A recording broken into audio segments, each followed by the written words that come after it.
So yeah, we met right after I graduated high school. I was getting ready to go to orientation at Louisiana Tech, and we're in Chicago at an engineering camp, which turned out to be really boring, but it was kind of fun. We met in high school at Geek Camp, Congressional Student Leadership Conference for Engineering, Science, and Robotics.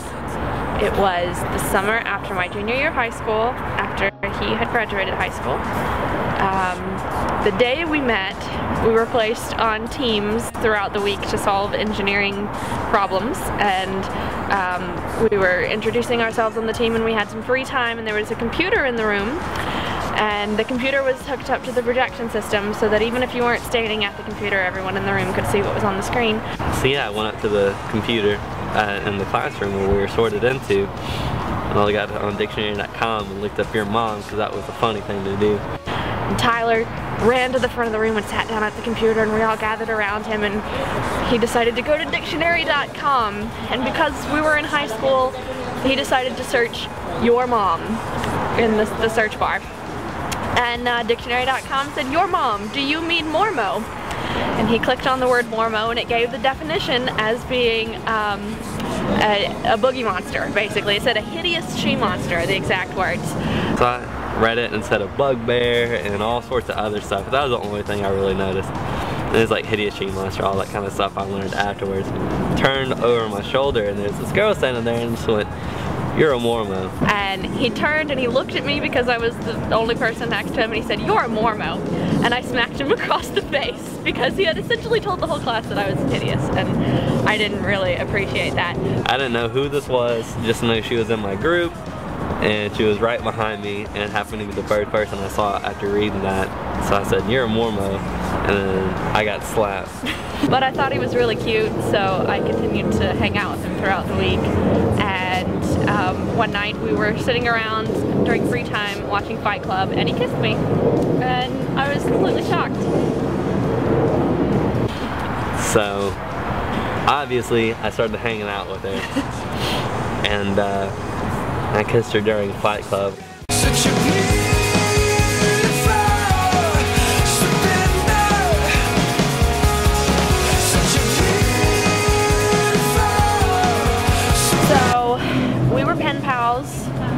Legitimately pen pals for several years. Tyler wrote me letters and I wrote back.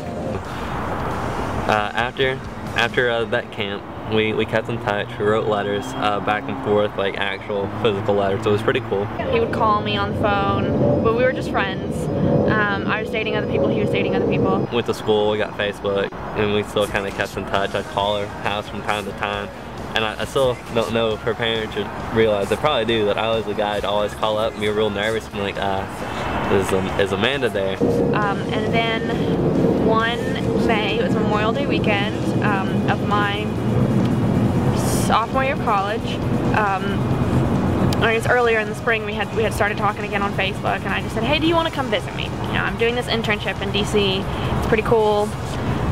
Living in this house with some other people. Do you want to come visit me? It's been a while since we've seen each other. We can hang out." And he said sure, and I did not expect that. I flew up there and metroed into a mall, and there was a flower shop, and I bought a white rose. So I'm waiting for her, and she pulls up in her big old blue van, and yeah, I just saw her, and it just brought back all the different things that I had felt over at camp. Just handed her the rose and kissed her. And that kind of set the tone for the weekend, and he just climbed in the car and kissed me, and it was like those 3 years hadn't happened. It's like we were right back at camp again and just enamored with each other. So we spent all weekend just doing touristy things, going to museums and having a picnic and cooking together and stuff. And we hung out, we talked a lot, we cooked together, and that was the first time we had cooked together, and it was so much fun. And we went to Old Town Alexandria, and we sat on a bench near the water, and we were just talking about everything. I was telling him secrets I'd never told anybody before. We were talking about the future and where we want to be in our lives, and just random questions. And something about that weekend, I don't know at one point, but I just realized, you know, I don't want to go back to just being friends when you go back home to Louisiana. I want this to be something real. I don't want to let go of you again. And I decided I was in love. And so we kind of went our separate ways. We kept talking, and at first we were kind of unsure about what to do, just since we were so far apart. But we figured, you know, we'll give this long distance thing a try. Take control of the atmosphere. You can take my world, you can feel the air. Take control. Take control.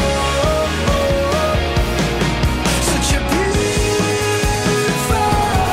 For a while, we've been talking about me moving up and getting married eventually and things like that while we were dating from afar. And we were really serious about it, and we were going to do it. We had set a timeline for ourselves on when I was going to move up.